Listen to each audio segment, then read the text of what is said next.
Picture this. You're inching through a dripping green tunnel. Not the Amazon, but West Africa. No highways, no villages, just rainforest that's been standing for ages. Now here's the curveball. About 150,000 years ago, people were doing the very same thing. Long before Egypt's pyramids, long before Europe's cave art, humans were already at home in this jungle. Why does that matter? Because textbooks have told us for decades that early humans stuck to open grasslands. Dense forest, we thought, was too risky. Too many bugs, too few clear sightlines, not enough reliable food. Well, the new site from today's Côte d'Ivoire flips that story on its head. First, let's set the scene. Imagine the forest as a three-level puzzle. Up top, dripping leaves and climbing vines. Down low, tangled roots and hidden burrows.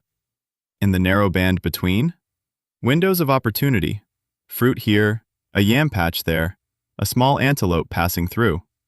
Water is everywhere, but not always safe to drink, and predators lurk in the same shadows you do. Thriving here means knowing every aisle of a gigantic, ever-shifting grocery store. That's the mental map these early people carried in their heads. How do we know? Archaeologists trekked deep into the Thai forest, found a rocky shelter, and began slicing the ground like a layer cake, one thin sheet at a time. Each slice revealed tools, ash, and bone that track human visits as climate swung wetter, then drier, over tens of thousands of years. The key point is this: people kept coming back. They repaired, reused, and reorganized the space until it became a dependable base in a living maze. Tools that tell tales. Let's talk hardware. Many of the stone pieces are chunky with blunted tips, perfect for prying, chopping, or heaving against wood. Under the microscope, tiny nicks line up exactly with that kind of hard labor. Other tools gleam with a glossy sheen. That polish forms when you twist a stone edge against starchy plants again and again. Put the two together, and you get a daily rhythm: cutting saplings, hollowing trunks, splitting branches, digging into tough soil. Now here's where it gets really cool. Wedged inside those glossy cracks are microscopic starch grains. Their shape screams wild yam, and several grains carry heat damage, proof they'd been cooked. Raw yams can be irritating, even toxic. Heat flips that switch and turns them into high-calorie comfort food.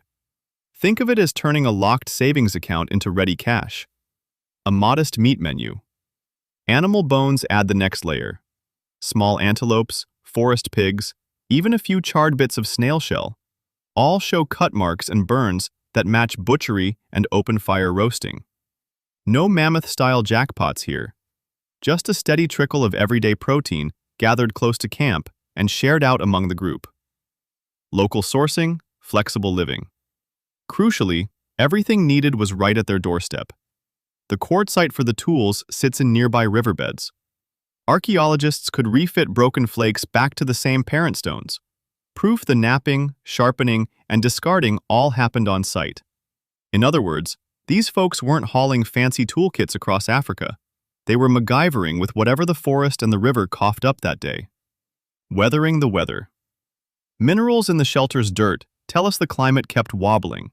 Thick jungle some centuries, lighter woodland in others. Yet the occupation layers pop up again and again. Instead of fleeing when the canopy closed in, people fine-tuned their menu. Hunt this, dig up that, reshape more wood, less stone. Every return trip wrote another chapter into the shelter's long diary. A neighborhood workshop.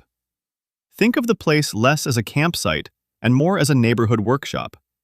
One corner for sharpening fine blades, another for pounding and scraping heavier jobs. On a given visit, somebody might fix wooden traps, another might carve poles for hauling loads, while kids poked the soil for yams. Over generations, that teamwork braided knowledge into family lore. The shelter wasn't just GPS coordinates, it was a living solution to recurring problems. Bigger lessons. So what's the takeaway for us? If early humans thrived in a so-called extreme habitat like this, where else might we be missing the plot? Closed valleys, swampy mangroves, misty cloud forests, places archaeologists once ignored could hold their own long-term diaries. Even modern DNA from rainforest communities might point us to those forgotten corridors. Let that sink in for a second. Exceptional recap! So here's what we covered today. A 150,000-year-old rock shelter in Côte d'Ivoire proves humans mastered rainforest living way earlier than we thought. The toolkit, chunky choppers plus polished yam diggers, shows hands-on woodworking and root harvesting were daily business. Cooked yam starch, roasted small game, and local stone sourcing paint a picture of flexible, homegrown survival strategies. Repeated visits through wild climate swings reveal a long-term base, not a one-off camp. And the biggie, rainforests, swamps, and other margins might actually be cradles of innovation hiding in plain sight. Now you've got a new mental map. Next time someone says early humans avoided the jungle, you can smile and set the record straight. Better yet, remember that what looks extreme at first glance might just be untapped opportunity, whether you're scanning an ancient landscape or tackling a modern challenge. Go explore your own rainforests, whatever form they take. Thanks for listening. Until next time, keep asking the questions that rewrite the map.